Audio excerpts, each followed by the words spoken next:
¿Y si el verdadero propósito del arca de Noé no fuera solo salvar a unos cuantos animales del diluvio?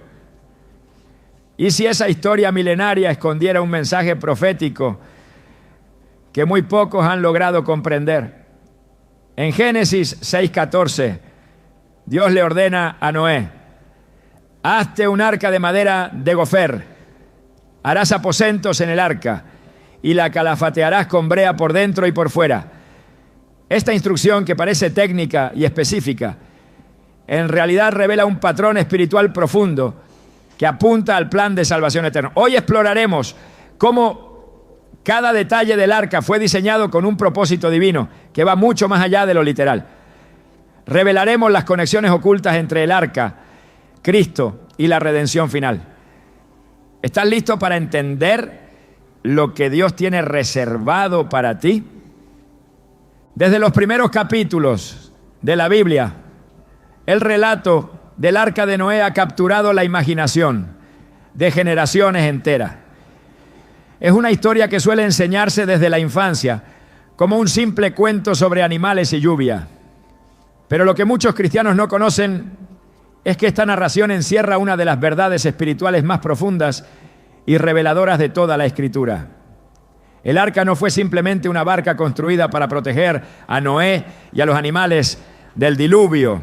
Fue, desde su concepción, un diseño celestial, un símbolo profético, una sombra del plan eterno de redención que culminaría siglos después con la venida de Jesucristo. Esta dimensión espiritual del arca ha permanecido oculta para muchos, a pesar de estar escrita con claridad para aquellos que tienen ojos para ver y oídos para oír.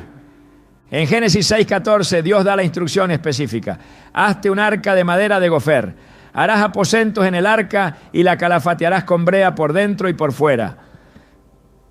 Este no es un simple mandato de construcción, es el inicio de un mensaje codificado en acciones, formas y materiales que apunta directamente a la única vía de salvación que Dios provee a la humanidad. El arca es Cristo. Es más que una estructura. Es una figura viva del Mesías que habría de venir. La puerta única por la cual puede entrar quien desee escapar del juicio y ser salvo. En Juan 10:9, Jesús lo declara con claridad: yo soy la puerta. El que por mí entrare será salvo. Y entrará y saldrá y hallará pastos. Así como solo había una puerta en el arca de Noé, así solo hay un camino a la salvación eterna. Y ese camino es Jesús. Es fascinante cómo, en medio de una generación corrompida por la maldad y la violencia, Dios no destruyó sin antes preparar una vía de escape. Noé halló gracia ante los ojos del Señor, no por mérito propio, sino porque fue encontrado justo en una tierra plagada de pecado. Esto no solo habla de su carácter, sino del corazón de Dios, que siempre ofrece misericordia antes del juicio. En Hebreos 11:7 se nos dice: por la fe Noé, cuando fue advertido por Dios acerca de cosas que aún no se veían, con temor preparó el arca en que su casa se salvase. Y por esa fe condenó al mundo y fue hecho heredero de la justicia que viene por la fe. Aquí no solo se reafirma su obediencia, sino también la razón por la cual fue salvo: su fe. Una fe activa que construyó en medio de la burla y la incredulidad. Una fe que lo conectó con la justicia divina mucho antes de que el diluvio tocara la tierra. El paralelismo entre el arca y Cristo no es casual, es intencional. Así como el arca fue la única estructura que resistió la tormenta del juicio, Cristo es la única vida sin mancha que puede resistir el peso del pecado del mundo. Aquellos que estaban dentro del arca estaban seguros, mientras que fuera de ella no había esperanza alguna. Esta misma realidad espiritual se manifiesta en el Evangelio. En Romanos 8:1 se nos asegura: ahora pues, Ninguna condenación hay para los que están en Cristo Jesús, los que no andan conforme a la carne, sino conforme al Espíritu. Es dentro de Cristo donde encontramos refugio, seguridad y salvación. Todo lo demás perece en el juicio, pero los que están en Él viven. Hay algo profundamente conmovedor en la manera en que Dios selló la puerta del arca.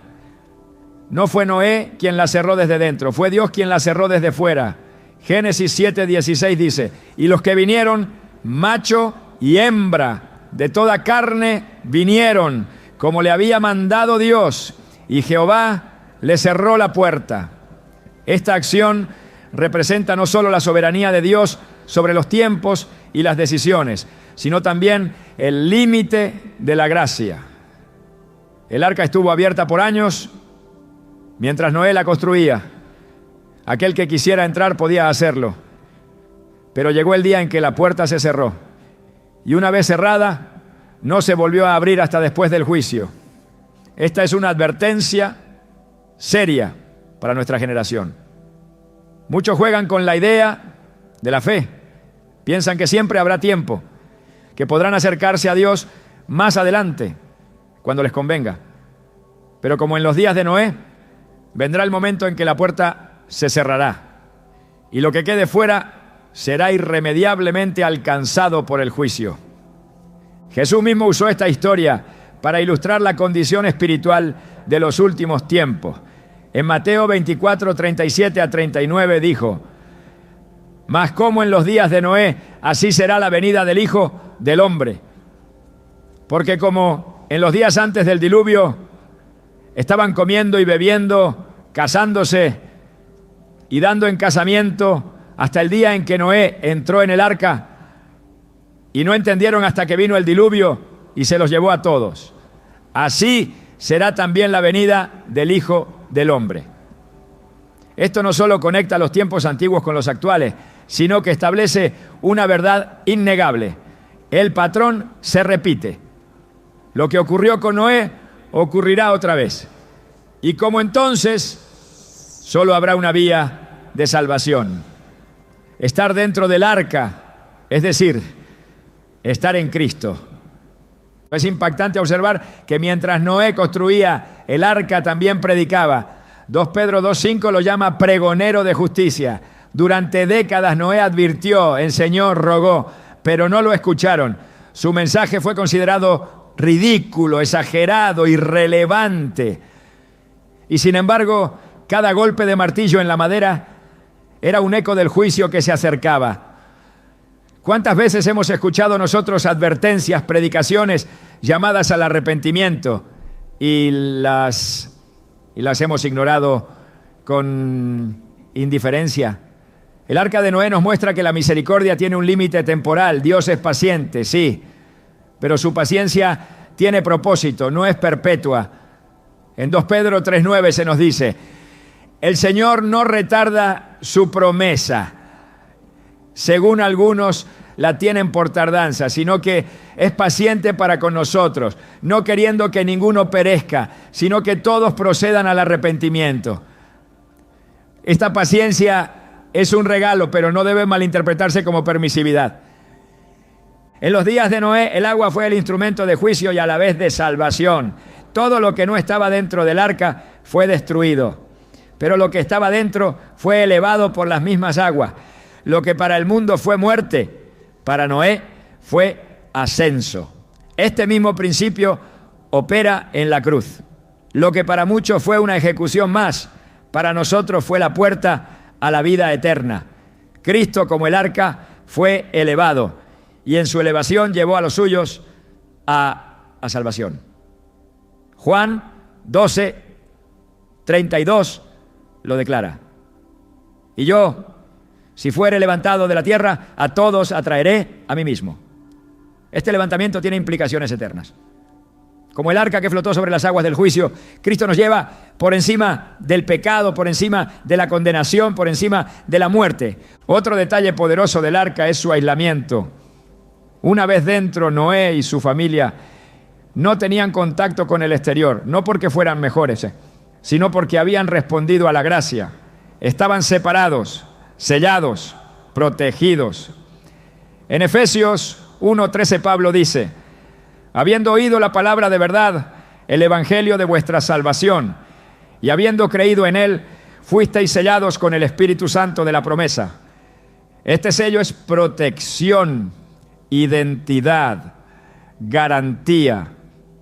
Así como la brea cubría el arca por dentro y por fuera, impidiendo que el agua entrara, así el Espíritu cubre al creyente, impidiendo que el juicio toque lo que ya ha sido redimido.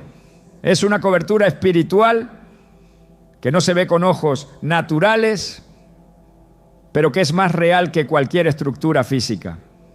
Si hay algo profundamente significativo en que el arca no tuviera timón ni vela.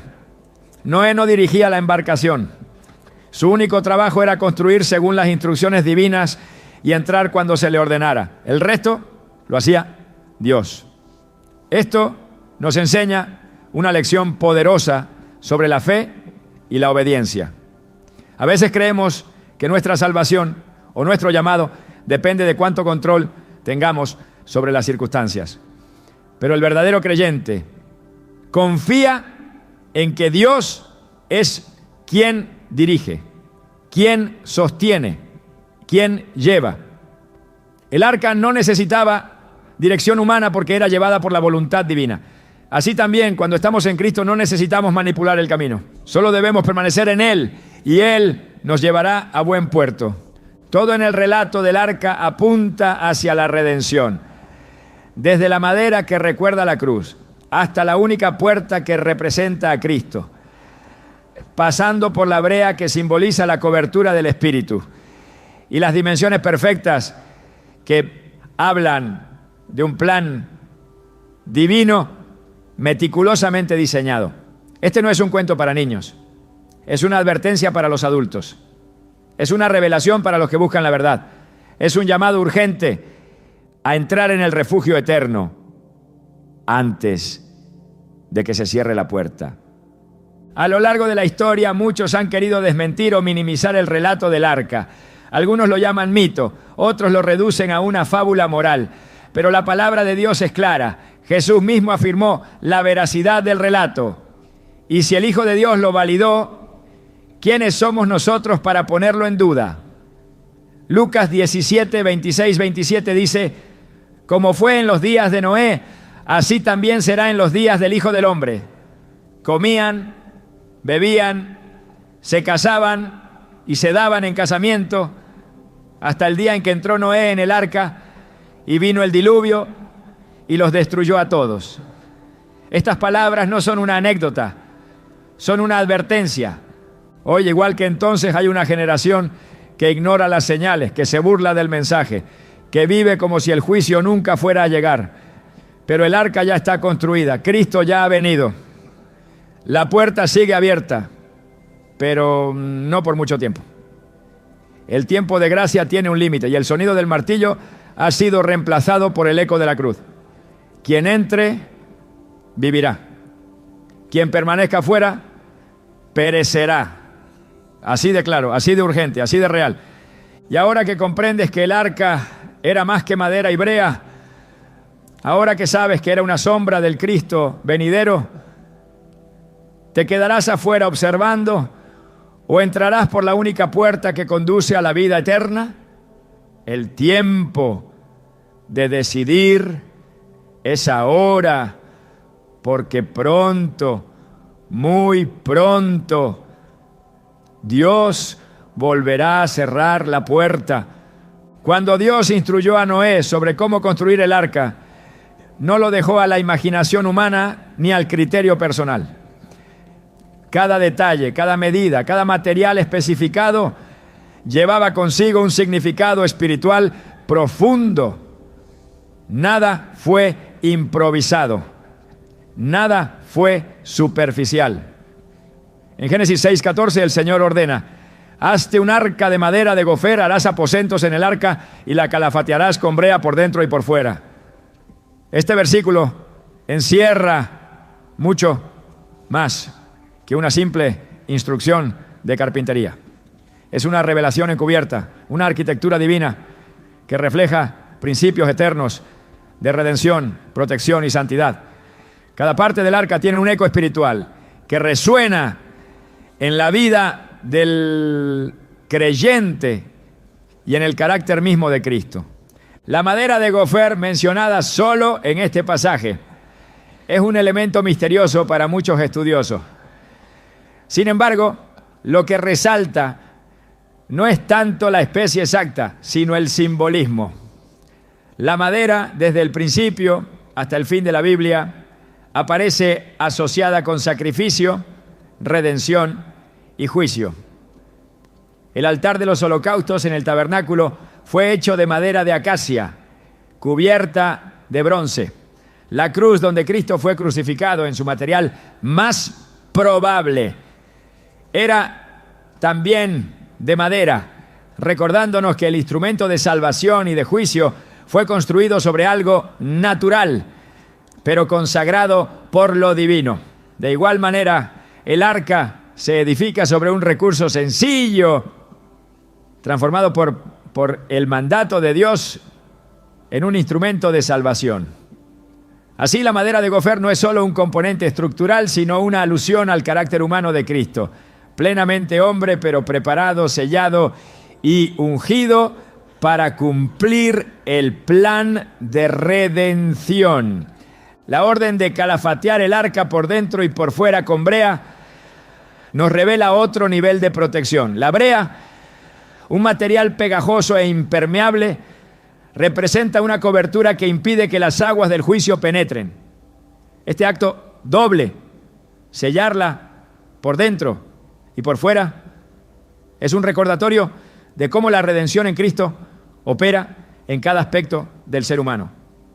No es una limpieza parcial, no es una transformación externa solamente. La salvación verdadera cubre completamente al creyente, lo limpia, lo preserva, lo protege. En Isaías 1:18 se nos dice: venid luego, dice Jehová, y estemos a cuenta. Si vuestros pecados fueren como la grana, como la nieve, serán emblanquecidos. Si fueren rojos como el carmesí, vendrán a ser como blanca lana. Esta es la cobertura total, la protección de dentro hacia afuera. En Cristo no hay grietas por donde entre el juicio si estamos verdaderamente sellados por el Espíritu. El diseño del arca también fue específico en dimensiones: 300 codos de largo, 50 codos de ancho y 30 codos de alto. Estas proporciones no están al azar. En la simbología bíblica, los números tienen peso. El número 3, representado en los 30 codos de altura, habla de lo divino, de la Trinidad, del cielo. El número 5, presente en los 50 codos de ancho, está asociado con la gracia. Y el número 10, que aparece de manera implícita en el total de codos, 300 es múltiplo de 10, habla del orden, la ley y la responsabilidad. Lo que estas proporciones revelan es que el arca fue diseñada para ser una estructura donde la divinidad, la gracia y la obediencia se encuentran. No se trataba solo de un refugio físico, sino de un mensaje eterno tallado en sus dimensiones. Un lugar donde el orden de Dios, su gracia abundante y su presencia se manifestaban para salvar. Dios también ordenó que el arca tuviera 3 niveles o pisos. Este detalle, aunque técnico en apariencia, posee un mensaje espiritual poderoso. Los 3 niveles pueden verse como representación de las 3 dimensiones del ser humano: cuerpo, alma y espíritu. También como una imagen de las 3 etapas del camino cristiano: la justificación, la santificación y la glorificación. Y más aún, como un reflejo de la Trinidad, Padre, Hijo y Espíritu Santo, operando juntos en la obra de redención. El arca, con sus niveles, era una estructura viviente que contenía el misterio del Dios Trino y del ser humano regenerado.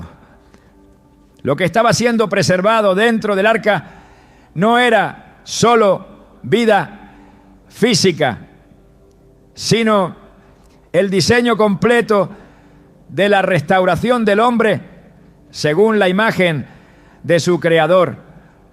En lo alto del arca se ordenó hacer una ventana, no una vista panorámica ni múltiples aberturas, sino una sola ventana colocada en lo más alto. Esto no es insignificante.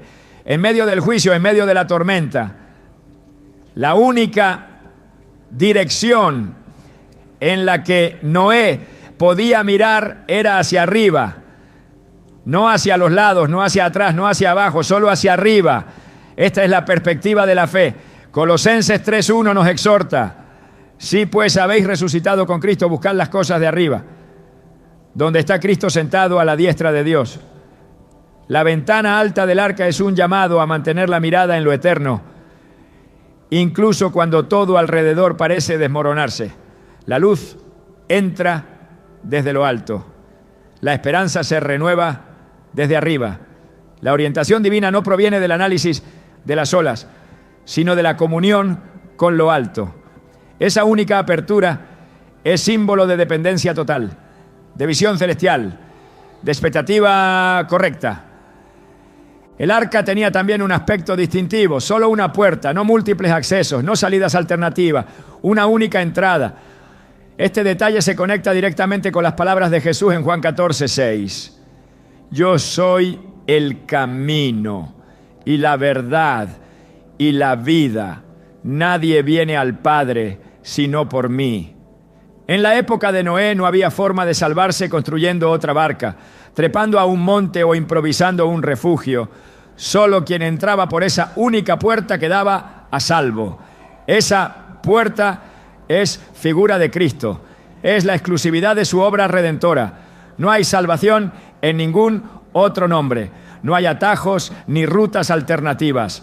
Así como Dios diseñó una sola puerta en el arca, ha provisto solo un mediador entre Él y los hombres: Jesucristo, hombre. Esta verdad confronta todo relativismo espiritual y afirma con fuerza el carácter absoluto del Evangelio. Cada aposento dentro del arca tenía una función. Había espacio para las diferentes criaturas, ya según su especie, y también para la familia de Noé. Este orden refleja la manera en que Dios establece su reino, con propósito, con jerarquía, con lugar asignado. En 1 Corintios 12:18 se nos dice: mas ahora Dios ha colocado los miembros, cada uno de ellos, en el cuerpo, como Él quiso.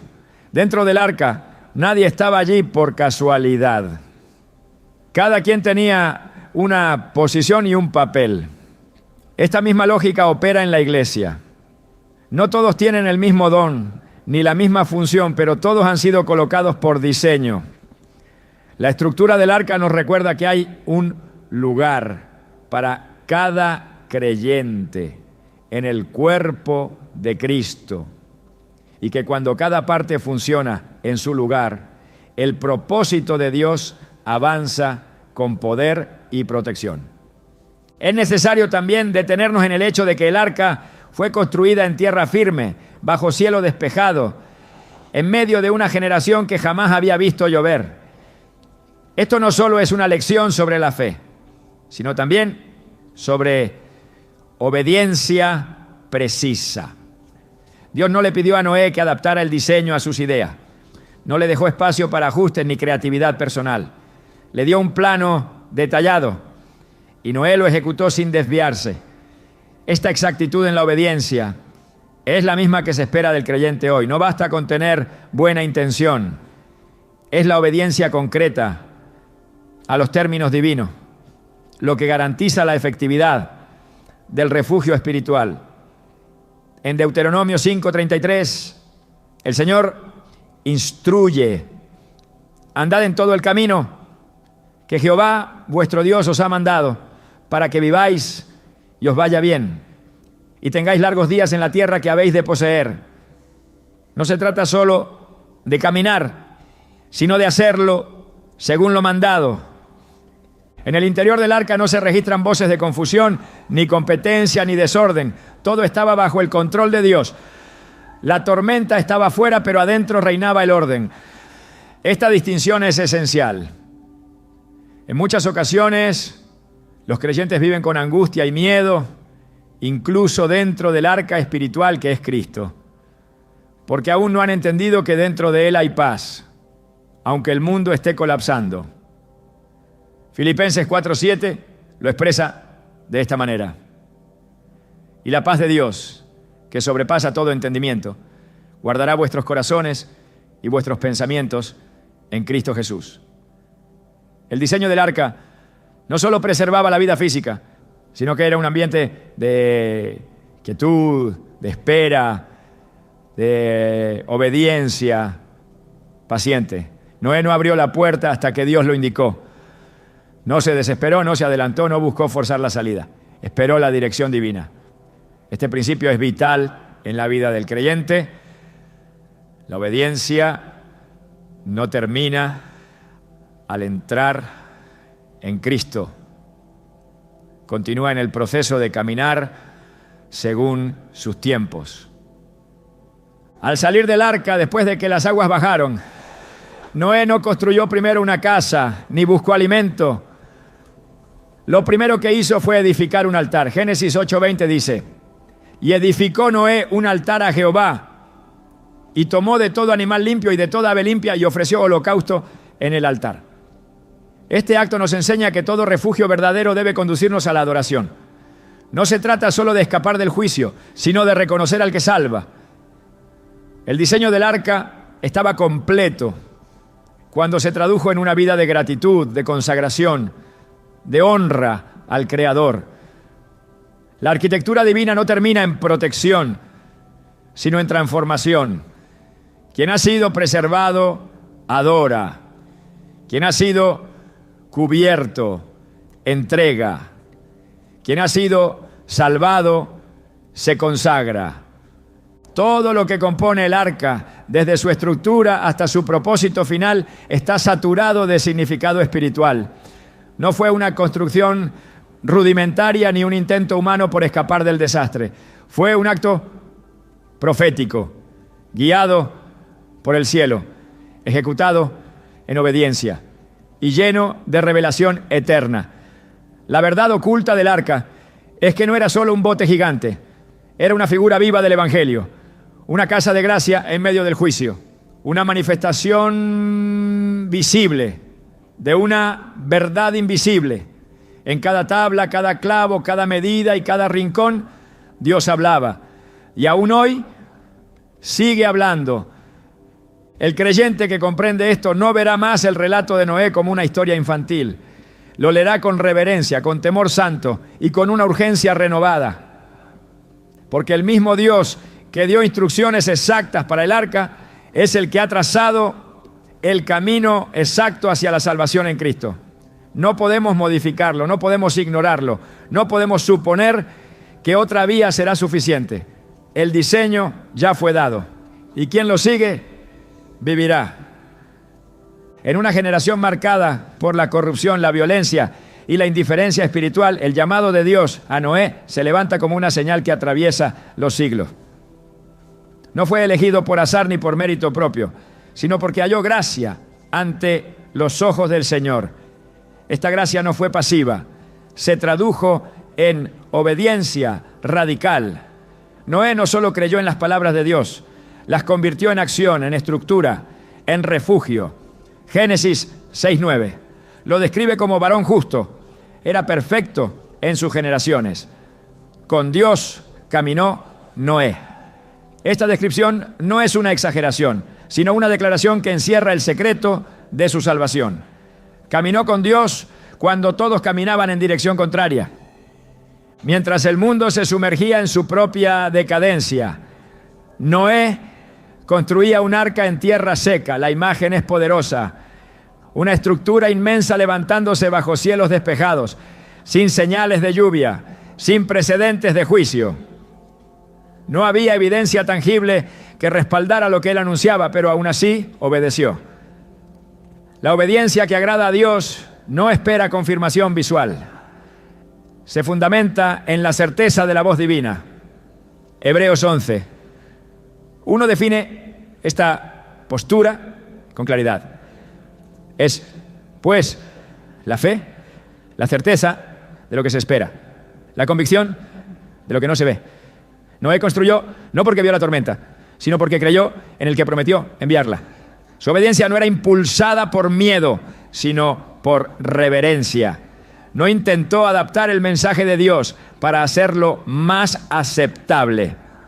No negoció el tamaño del arca ni los materiales. Aceptó la instrucción como perfecta y suficiente.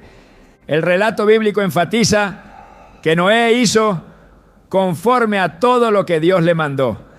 Génesis 6, 22. Esta frase revela el tipo de fe que trasciende la simple creencia intelectual. Es una fe que se traduce en sumisión total, incluso cuando el entorno parece ridículo, incluso cuando los demás no entienden. El mundo no solo ignoró a Noé, lo ridiculizó. Su mensaje de juicio fue considerado insensato. Su arca, una pérdida de tiempo. La burla no lo detuvo. La presión social no lo quebró. Caminó en obediencia sin necesidad de aprobación externa. Esta clase de fidelidad es la que sostiene a los verdaderos siervos de Dios. Una vida construida no sobre las opiniones del mundo, sino sobre la palabra eterna. Jesús advirtió que en los últimos días la condición espiritual de la humanidad reflejaría la de los tiempos de Noé. En Mateo 24, 38 a 39 dice: porque como en los días antes del diluvio estaban comiendo y bebiendo, casándose y dando en casamiento, hasta el día en que Noé entró en el arca, y no entendieron hasta que vino el diluvio y se los llevó a todos, así será también la venida del Hijo del Hombre. Estas palabras no son simples referencias históricas, son un espejo profético. Indican que una vez más habrá una generación que vivirá en total desconexión espiritual, enfocada en placeres inmediatos, ciega ante la urgencia del mensaje divino.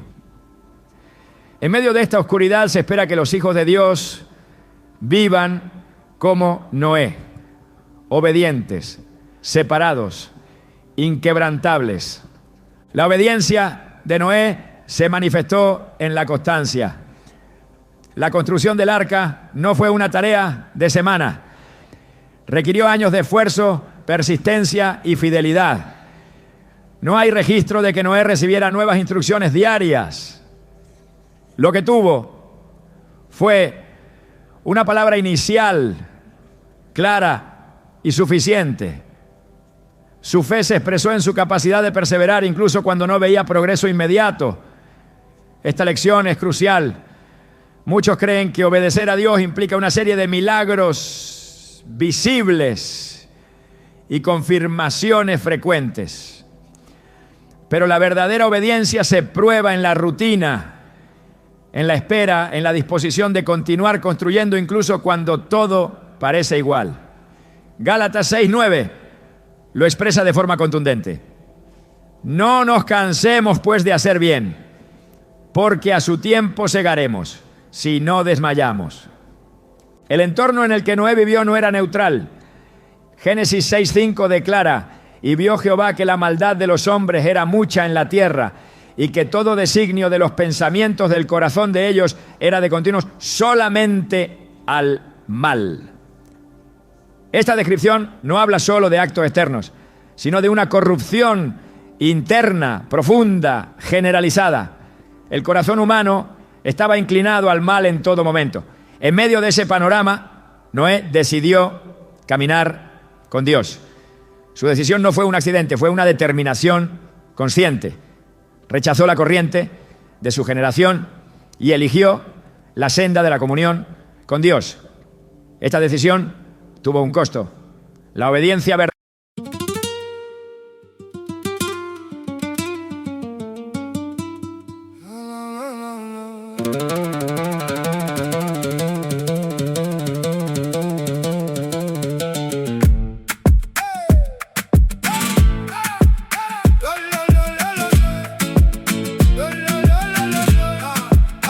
Sous le pont j'ai gardé le feu, dans mes mains, dans mes os, dans mes vœux. Il parlait fort, moi j'étais loin. Le cœur fermé, la rue dans le coin. J'ai vu la peine avec ses dents. J'ai vu l'hiver gratter le vent. Mais j'ai tenu, j'ai pas cédé. Même quand tout voulait me plier. Dis-moi qui me fera tomber. Comme mon nom brûle encore d'avancer. Dis-moi qui va me faire. I almost said it on the way back home, but the words got stuck in my throat. You looked at me like nothing was wrong, so I let it go. We laughed about some random thing, like we were slowly fading out. Funny how we both can feel it, but never talk it out. It's always easier pretending than watching something end. We keep the peace in silence, like it's a better friend. I almost said it, but I didn't. Now it's hanging in the air. We act like nothing's different, but it's everywhere. I almost said it.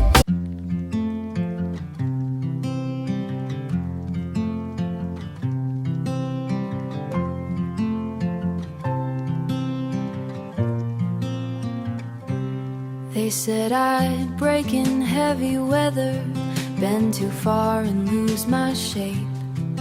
Carried storms I couldn't measure, wore the damage on my face. Tried to hide the cracks and fractures, like they made me less than whole.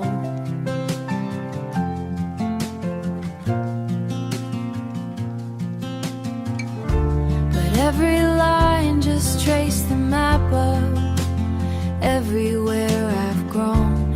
I was waiting for us.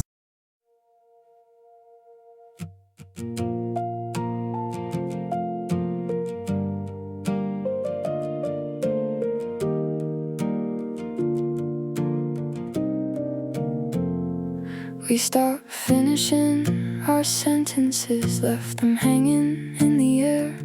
Used to talk till morning came, now there's nothing there. We kept trying out a habit, not because it felt the same. Two good hearts just slowly walking out of place. No explosions, no blame to assign, just a quiet change over time.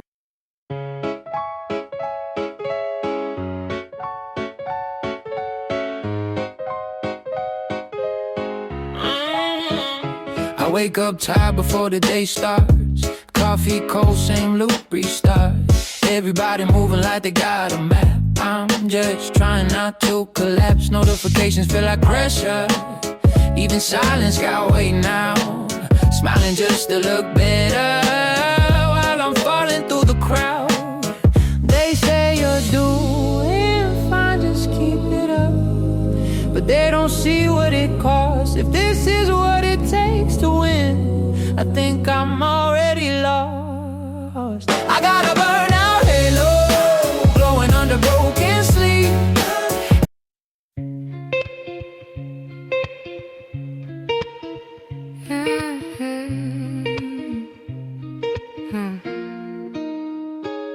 I walk these streets like they remember me.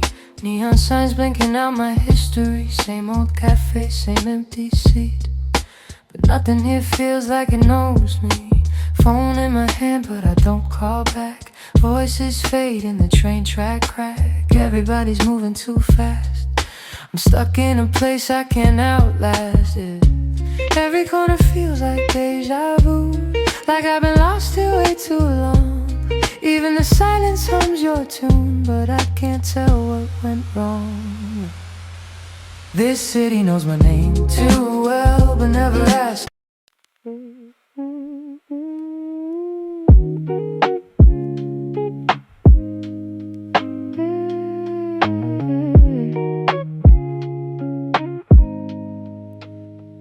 I was broke with a dream in the ballroom. Now I'm paid, but I barely got space to move. Numbers climbing like they got a life of their own. Funny how it feels quieter when you're known. Used to pray for a check just to pay my dues. Now I'm checking my soul, got less to lose. Every dollar got a story I can't erase. Every win got a shadow I gotta face. I bought time but I sold my nights. Chased the glow, now I miss the light. What's the worth if I lose my name in the balance sheet again? What's the cost? You want a house with quiet mornings. I want airports and open skies. We talk like we're still alive, but I see it drifting in your eyes. Same love, different direction. Same truth, different design. We hold on out of connection, but we're not on the same line. Nobody's wrong, nobody's lying. Just two hearts not syncing right. We'll have to cover the timing of saying goodbye tonight. We're going in different directions. Your sunrise hits while I'm still awake. Different clocks, same ache. I trace your name on a fogged up screen, like it might close the space between. Late night calls with a fragile line. Your laugh arrives just out of time. We talk like we're in the same room still. Even silence feels too real. Every mile says not enough, but my heart don't count like that. Love flies farther than the miles, through the dark, across the time. Every second draws the line. Back to you, back to you. Even worlds we can't align. I post a pic like I'm alright. Perfect light, perfect fake smile, but my room still feels too quiet. When the screen goes black at night, people say I look so fine, like they know what's on my mind. Double tap, don't read between lines. It's just noise to pass the time. I laugh in stories, not in real life. Feels easier to pretend. If I disappear for a while, would anybody even notice then? I got an offline smile that nobody sees but me. Online I look so alive, but that's not who I really be. I'm scrolling. You still ask me how I slept last night. Still leave tea by the counter light, but something in your voice feels far, even when you're standing right by. We talk about the weather first, like we forgot how hearts converse. Every word is soft and careful, like we're scared to make it worse. No fight, no storm, no breaking glass, just silence growing thick so fast. Two people learning how to stay while slowly drifting away. We're quietly falling apart. No thunder, no visible scars, just love turning into habit. And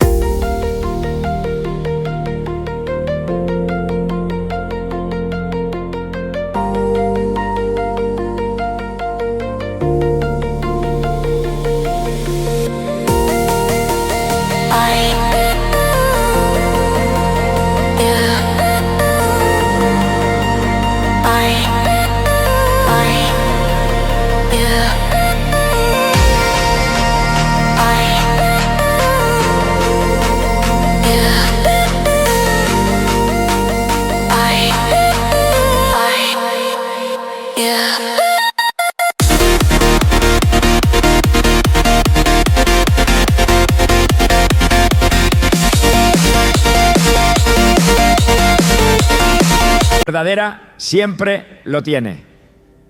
No garantiza popularidad, no promete aceptación, pero sí asegura aprobación divina. El hecho de que Dios eligiera preservar la humanidad a través de un hombre obediente y su familia revela el valor espiritual de la fidelidad individual. En tiempos donde la maldad parecía haber conquistado todo, bastó un justo para provocar una intervención divina de misericordia. Ezequiel 22:30 nos muestra esta misma verdad desde otra perspectiva. Y busqué entre ellos hombre que hiciese vallado y que se pusiese en la brecha delante de mí, a favor de la tierra, para que yo no la destruyese, y no lo hallé. En los días de Noé, sí lo halló. Este principio permanece. Dios no necesita multitudes para ejecutar sus planes, necesita obediencia. Un solo corazón alineado con su voluntad puede ser el canal de preservación, restauración y transformación. La obediencia de Noé no solo lo benefició a él, alcanzó a su familia. Génesis 7:1 dice: dijo luego Jehová a Noé: entra tú y toda tu casa en el arca, porque a ti he visto justo delante de mí en esta generación. La justicia de uno abrió la puerta del arca para todos los suyos. Esta realidad espiritual resuena en el llamado del Evangelio. Hechos 16:31 proclama: cree en el Señor Jesucristo y serás salvo, tú y tu casa. La fe auténtica tiene un efecto expansivo. La obediencia personal no es estéril, produce fruto en el entorno. La fidelidad de uno puede ser la tabla que otros tomen para salvarse del juicio. Esta es una llamada a vivir con responsabilidad espiritual. La salvación es personal, pero la obediencia tiene un impacto colectivo. Noé no edificó el arca para protegerse de la crítica ni para construir un monumento de orgullo. Lo hizo porque Dios lo dijo. Esta motivación es lo que distingue la obediencia genuina de la obediencia interesada. Hoy muchos hacen obras que parecen justas, pero están motivadas por reconocimiento, comodidad o conveniencia. La obediencia verdadera no busca aplausos, busca fidelidad. Filipenses 2:8 nos recuerda que Cristo se humilló a sí mismo, haciéndose obediente hasta la muerte y muerte de cruz. Esta es la medida suprema. La obediencia que agrada a Dios no se detiene ante el sufrimiento, no depende de resultados visibles, se sostiene por amor y reverencia al que llama. En la narrativa del arca, Dios establece claramente quién tiene la autoridad y quién obedece. No hubo negociación, no hubo debate. Noé no pidió explicaciones, no exigió garantías. Escuchó, creyó y actuó. Esta relación de autoridad divina y sumisión humana es esencial para comprender el reino de Dios.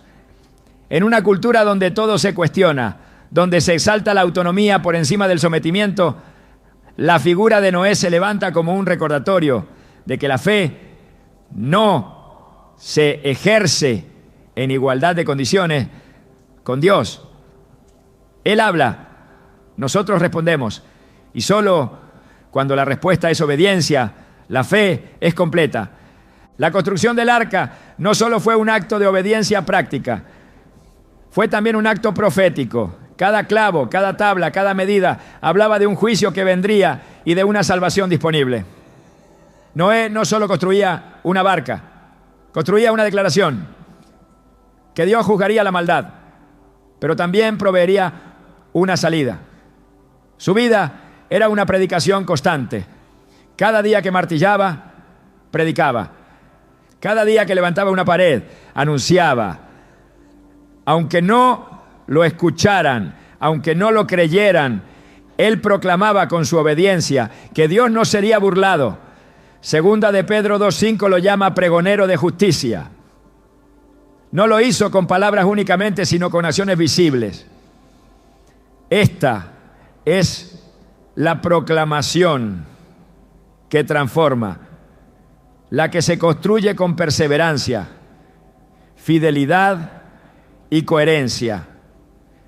No hubo celebraciones cuando Noé terminó el arca. No hubo reconocimientos públicos ni homenajes. La única validación que recibió fue la aprobación silenciosa de Dios y la seguridad de que estaba dentro del propósito divino. Cuando las primeras gotas de lluvia tocaron la tierra, no hizo falta más predicación. El juicio confirmó lo que él había anunciado. La obediencia había sido suficiente. El tiempo de hablar terminó. Era el tiempo de ver. El arca ya estaba sellada, la puerta cerrada. Los que habían burlado ahora se hundían en el asombro. Los que habían ignorado ahora clamaban en vano. Pero el tiempo de gracia había pasado. Esta secuencia es más que historia, es una advertencia. Hoy el juicio aún no ha comenzado. Hoy la puerta sigue abierta, pero llegará el día en que se cerrará, no por manos humanas, sino por decreto divino, y nadie podrá abrirla. La fidelidad de Noé se completó no cuando entró al arca, sino cuando esperó en ella. No trató de salir antes, no cuestionó el tiempo, no se desesperó por el encierro, permaneció. Su obediencia fue constante en el silencio, en la espera, en lo invisible. Salmo 37, 7 dice: guarda silencio ante Jehová y espera en él. Esta espera es parte de la obediencia. No basta con responder al llamado. Es necesario mantenerse firme cuando no hay novedades, cuando el agua no baja, cuando la dirección no cambia. Es en ese lugar donde la fe madura y la obediencia se perfecciona. La figura de Noé resalta como una voz firme en medio de una generación que eligió el ruido del pecado. Su vida no fue perfecta, pero su caminar fue recto. Fue imperfecto, pero obediente. Y esa obediencia salvó su vida, su casa, y preservó el plan de Dios para la humanidad. Su historia es más que una lección, es un llamado a vivir una fe que construye aunque no se vean nubes, a caminar con Dios aunque todos caminen lejos, a obedecer cuando no haya aplausos, a esperar cuando no haya respuesta. La obediencia de Noé no es un ideal inalcanzable, es una posibilidad para todo aquel que cree. No se requiere fama, ni habilidades extraordinarias, ni visiones espectaculares. Solo se requiere un corazón dispuesto, unos oídos atentos y unas manos que trabajen conforme al diseño del cielo. Esa obediencia sigue siendo el arca de salvación en medio de una generación que se ahoga en su propia incredulidad. Y así como entonces, hoy también hay un juicio anunciado, una puerta abierta y una construcción en marcha. Dios sigue buscando a quienes como Noé estén dispuestos a obedecer, aun cuando todo lo demás parezca en contra. Cuando las primeras gotas comenzaron a caer del cielo, el sonido no fue solo el inicio de una tormenta natural. Fue la activación de un decreto celestial pronunciado desde los cielos, mucho antes de que el mundo supiera siquiera lo que era la lluvia. El diluvio no fue una reacción impulsiva de Dios, ni una explosión de ira. Fue la manifestación inevitable de su justicia, la respuesta santa a una tierra completamente contaminada por la maldad. Génesis 6, 11 afirma con claridad: y se corrompió la tierra delante de Dios, y estaba la tierra llena de violencia. Esta corrupción no era superficial, había penetrado cada rincón del corazón humano. El juicio no solo necesario, era justo. Y en medio de ese juicio, el agua que lo cubrió todo se convirtió en una figura poderosa de algo más que destrucción. Se transformó en símbolo de purificación, de transición, de un antes y un después marcado por la separación entre lo viejo y lo nuevo. El diluvio fue una declaración en sí mismo. No fue únicamente un acto de supresión del mal, sino también una limpieza total de la superficie del mundo, como si Dios pasara su mano sobre la creación para reiniciar el lienzo. Esta acción divina refleja no solo la seriedad del pecado, sino también la esperanza de la restauración. Así como el fuego purifica el metal y revela su esencia, el agua del diluvio purgó la creación y preparó el terreno para una nueva etapa. Uno Pedro 3:20-21 toma este mismo evento y lo conecta directamente con el bautismo. En los días de Noé, pocas personas, es decir, 8, fueron salvadas por agua. El bautismo que corresponde a esto, ahora nos salva. El agua entonces ya no es solo castigo, es separación, es muerte para lo viejo y nacimiento para lo nuevo.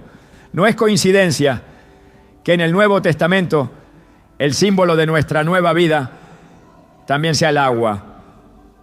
El juicio de Dios no es una pérdida de control, es parte de su diseño ordenado, una respuesta exacta y medida a la rebelión de su creación. Salmo 89:14 lo establece. Justicia y juicio son el cimiento de tu trono. No existe amor verdadero sin justicia, ni misericordia sin corrección. El diluvio nos enseña que el juicio no debe ser temido por los que están dentro del diseño de Dios, sino por los que han despreciado su voz. Para los que están bajo su cobertura, el juicio no es condenación, sino transición.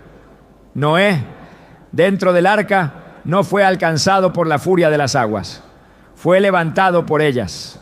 Lo que para el mundo fue destrucción, para él fue elevación. Esta es la dimensión espiritual que muchos no logran ver. En Cristo el juicio se transforma en redención. El mismo elemento que destruye afuera impulsa adentro. Los cielos se abrieron y las fuentes del abismo estallaron. No era solo lluvia descendiendo, era el cosmos entero participando en la respuesta del Creador.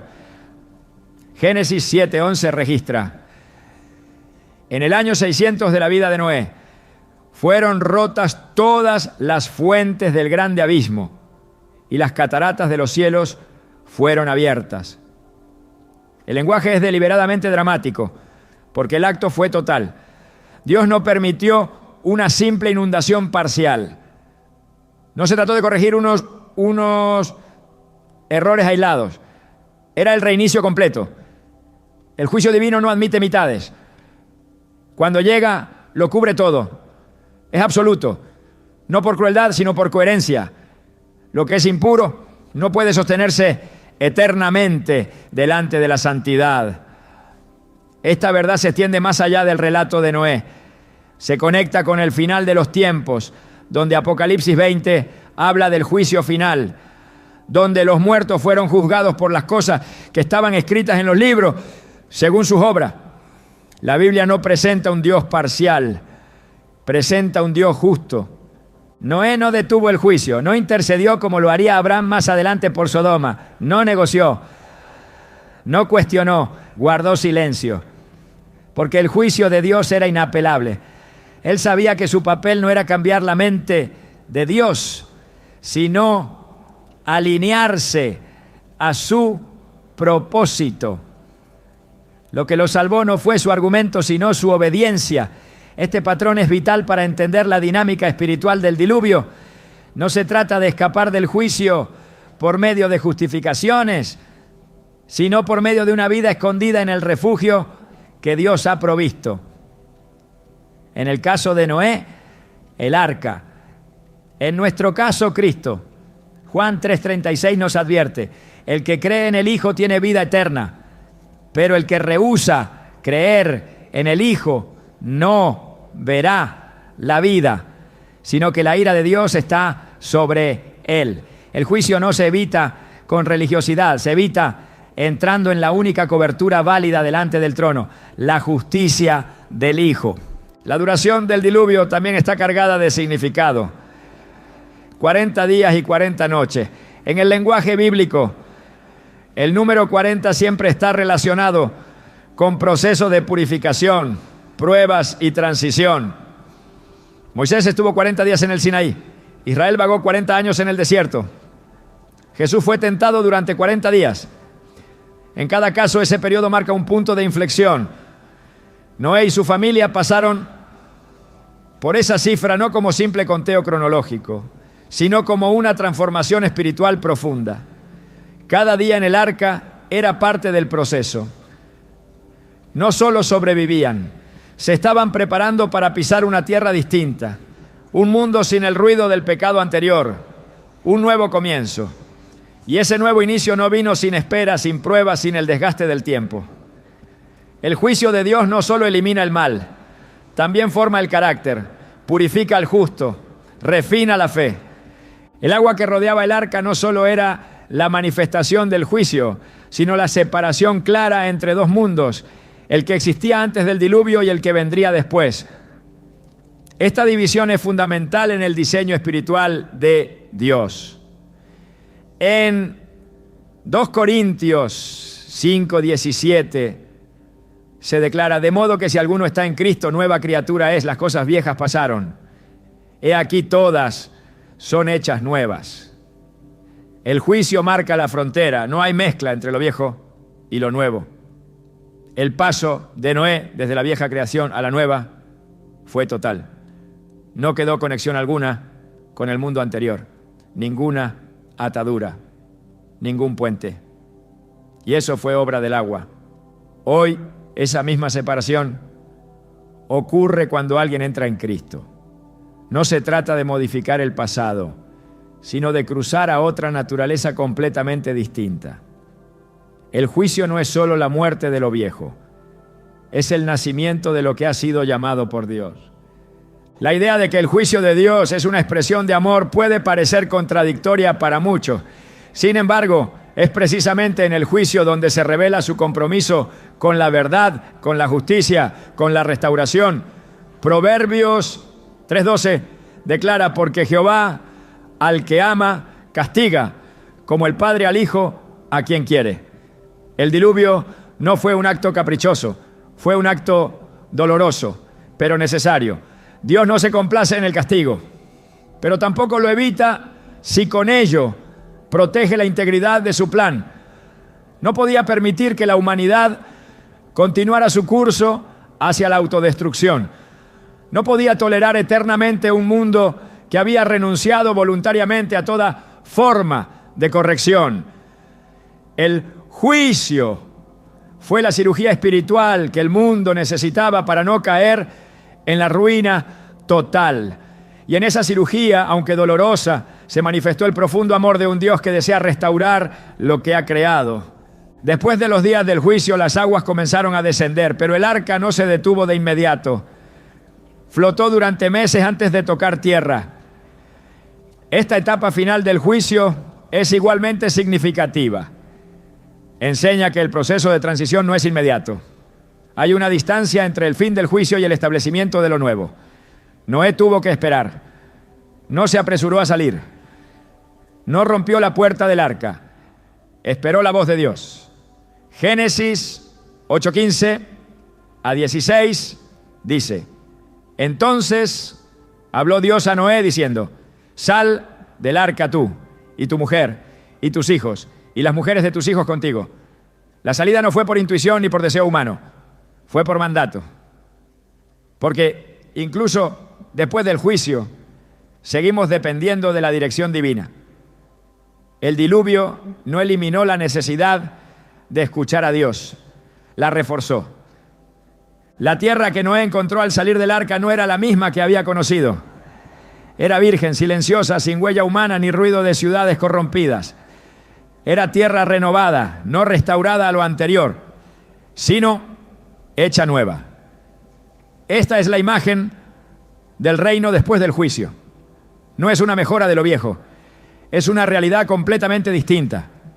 Isaías 65:17 proclama: porque he aquí que yo crearé nuevos cielos y nueva tierra, y de lo primero no habrá memoria, ni más vendrá al pensamiento.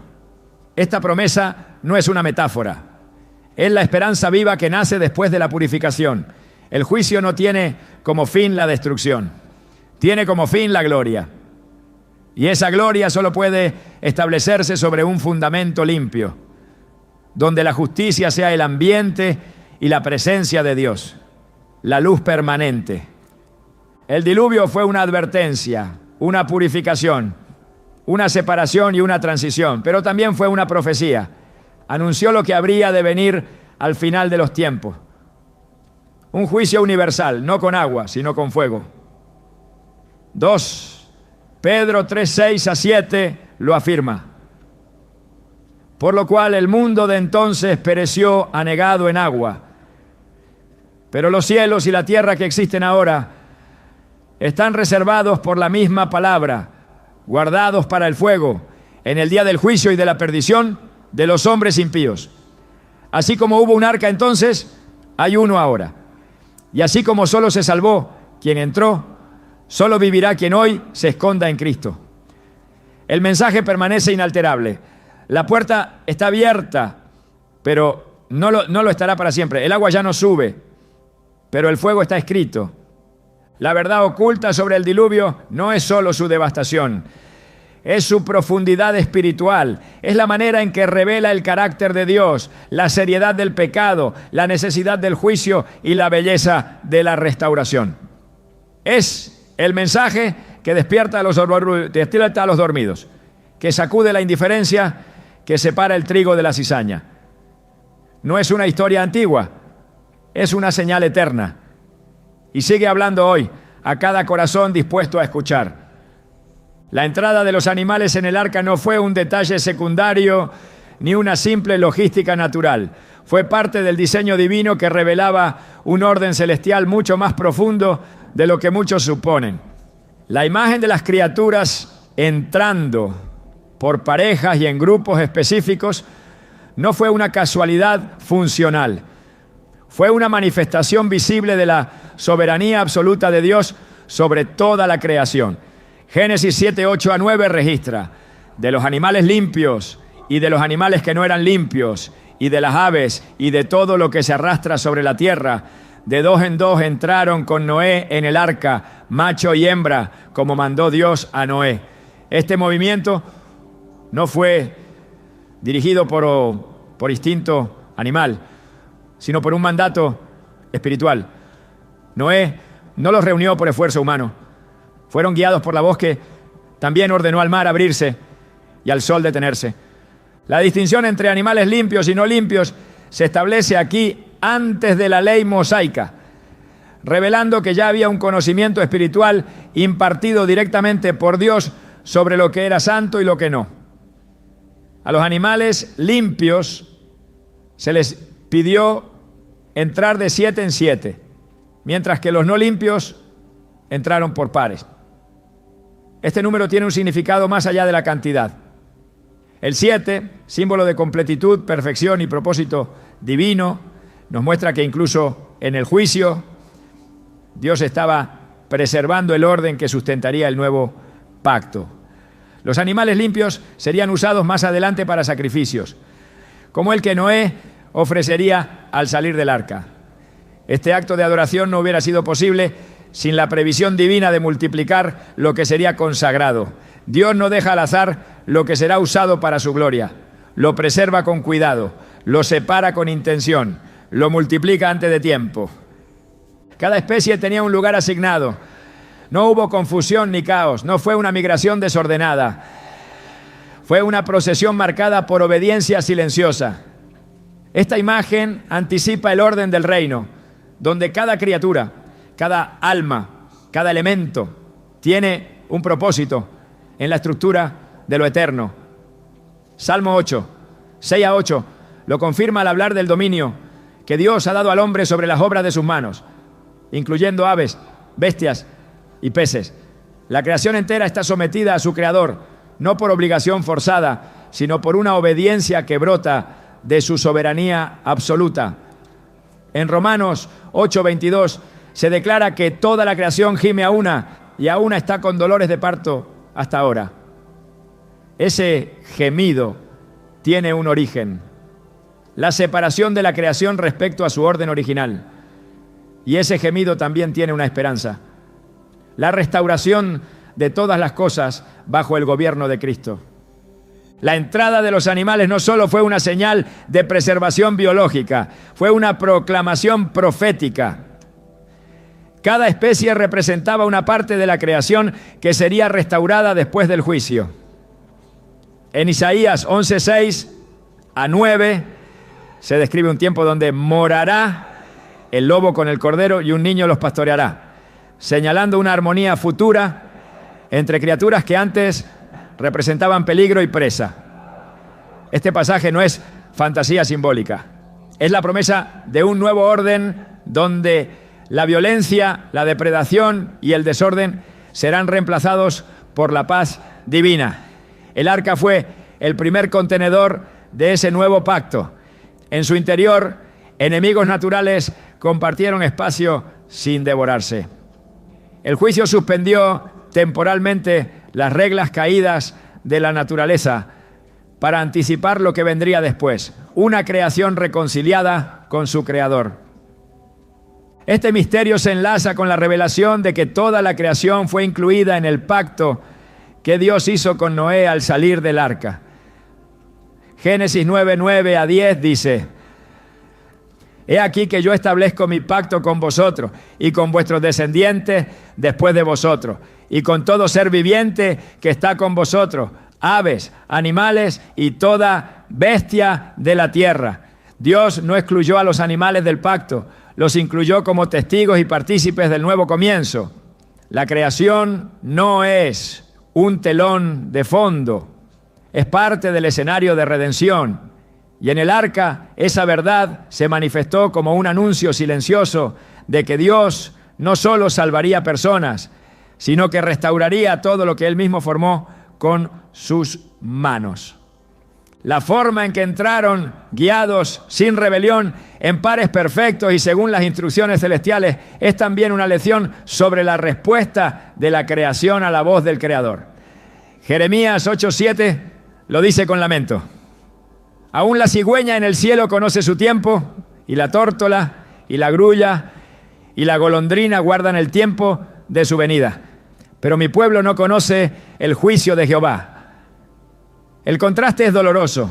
Los animales sin razón, sin conciencia como el hombre, obedecieron. Pero el ser humano, creado a imagen y semejanza de Dios, resistió.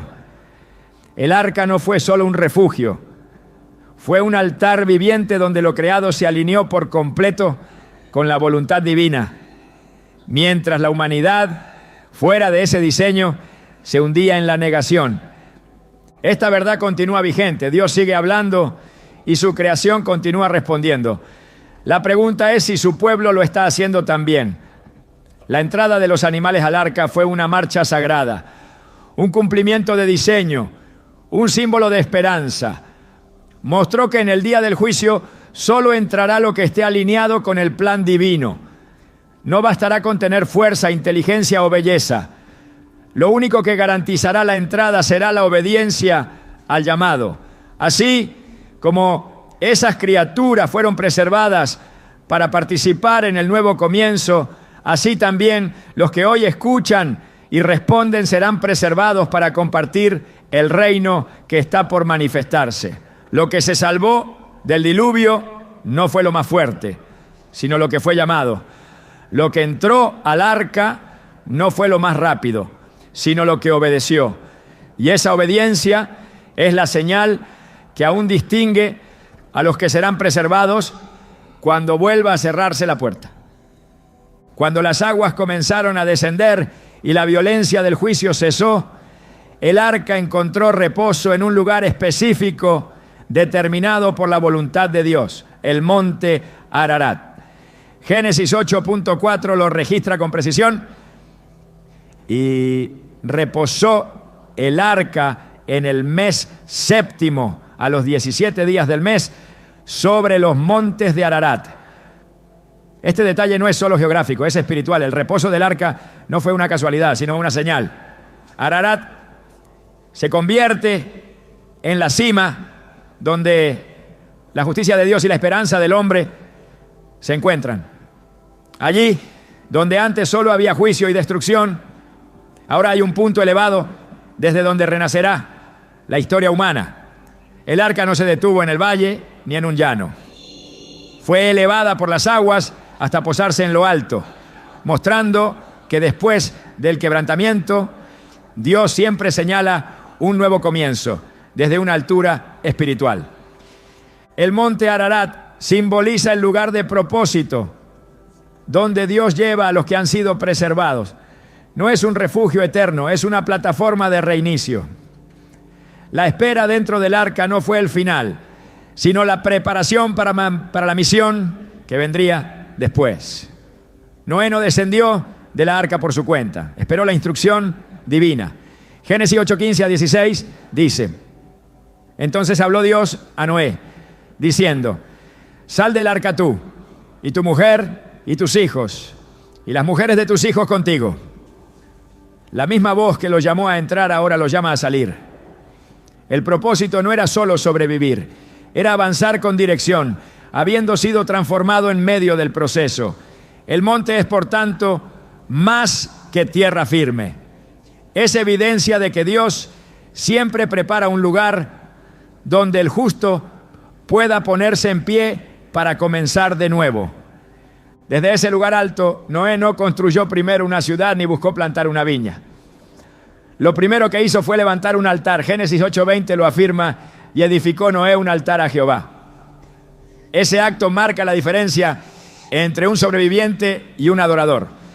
Quien ha entendido el juicio y la gracia responde con entrega, no con orgullo. El altar no fue una ceremonia vacía, fue un reconocimiento de que todo lo que ahora comenzaba solo tenía sentido bajo la bendición de Dios. Desde Ararat se levantó la primera adoración después del diluvio. Y desde allí Dios respondió con un pacto, prometiendo no volver a destruir la tierra de esa manera. La fidelidad de Dios se encuentra con la obediencia del hombre en lo alto, donde se borran las cenizas del pasado y se establece un nuevo destino. El monte Ararat representa ese lugar al que Dios lleva a los que han atravesado el juicio, no para que se queden, sino para que desde allí empiecen a caminar en su propósito renovado. Lo que antes fue refugio, ahora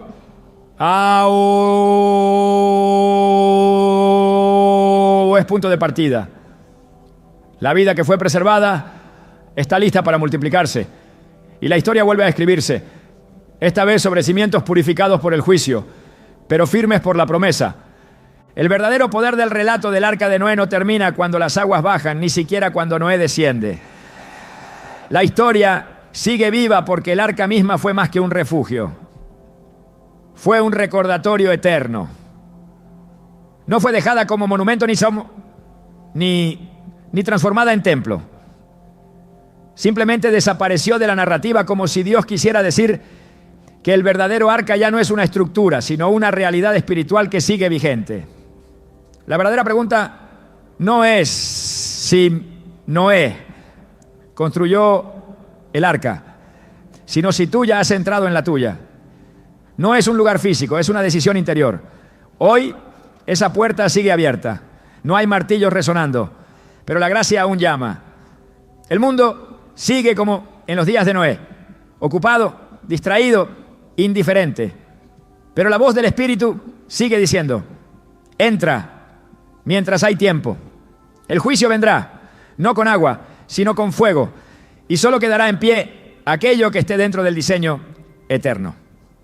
El arca no es un recuerdo antiguo, es un llamado urgente. Y hoy, como entonces, no sobrevivirá el que corra más rápido, ni el que entienda más, sino el que obedezca. ¿Seguirás viendo el arca desde afuera o decidirás cruzar la única puerta que lleva a la vida?